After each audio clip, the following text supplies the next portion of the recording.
आज हमने हनुमानगढ़ तहसील में भी नरेंद्र मोदी का पुतला फूंका है। 2024 के लिए इंडिया गठबंधन बना हुआ है। अब कांग्रेस देश की बड़ी पार्टी है, फिर भी हमारा ये प्रयास है कि विपक्ष की एकता बनी रहे। ये उनको प्रयास करना चाहिए था, वो बड़ी पार्टी है, तो ये जिम्मेवारी कांग्रेस की बनती है। इसी अहंकार में कांग्रेस ये चुनाव आ रही है।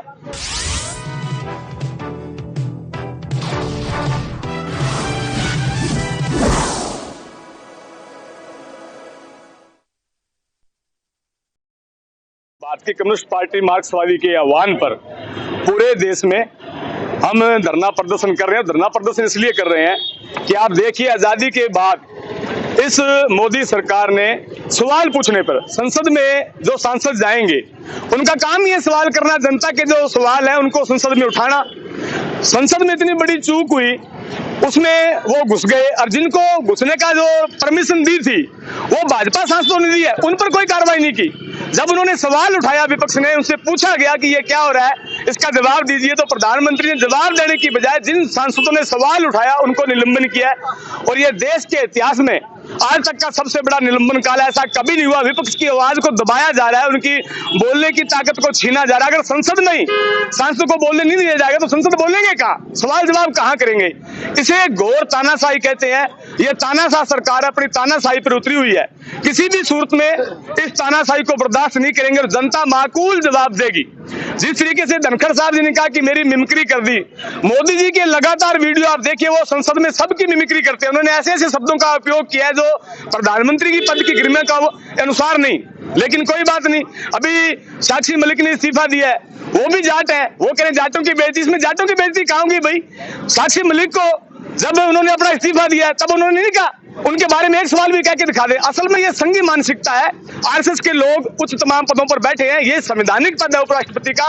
इस तरीके की बयानबाजी उनके लिए शोभा नहीं देती। उनको तुरंत प्रभाव से इस्तीफा देना चाहिए और जनता के सामने आना चाहिए।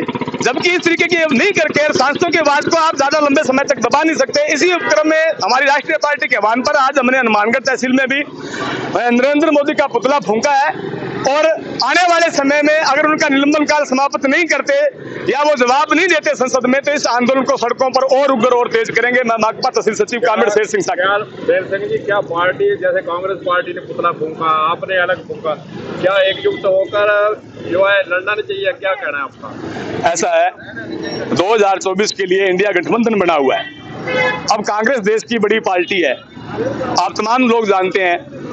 फिर भी हमारा ये प्रयास है कि विपक्ष की एकता बनी रहे। ये उनको प्रयास करना चाहिए था, वो बड़ी पार्टी है, उनको संपर्क करना चाहिए था। जबकि सर्कुलर जारी हुआ है, खड़गे साहब ने वहां कहा, तो ये जिम्मेवारी कांग्रेस की बनती है। इसी अहंकार में कांग्रेस ये चुनाव आ रही है, जो किसी सूरत में हारने वाली नहीं थी। कांग्रेस के अहंकार की वजह से तीनों स्टेटों में कांग्रेस सरकार आ रही है। क्या आप पहल करेंगे, मेलजोल करते? नहीं, बिल्कुल हमारी पहली प्राथमिकता है कि विपक्ष को एकजुट करने का पहली प्राथमिकता ही भारतीय कम्युनिस्ट पार्टी मार्क्सवादी की है कि हर सूरत में 2024 के चुनाव के लिए तमाम विपक्षी ताकतों को एकजुट करके बीजेपी की सरकार के खिलाफ उतारा जाए। क्योंकि जरूरी इसलिए हो जाता है कि अगर 24 में मोदी आते हैं तो हिंदुस्तान में परफेक्ट तानाशाही पैदा होगी, तानाशाही को लागू करेंगे। आज वो उसी नक्शे कदम पर चल रहे हैं, इसलिए जरूरत बनती है कि वो बड़ी जो पार्टियां हैं वो इस बात को महसूस करें कि छोटे दलों को भी साथ लेकर कदम से कदम मिलाकर आगे बढ़े।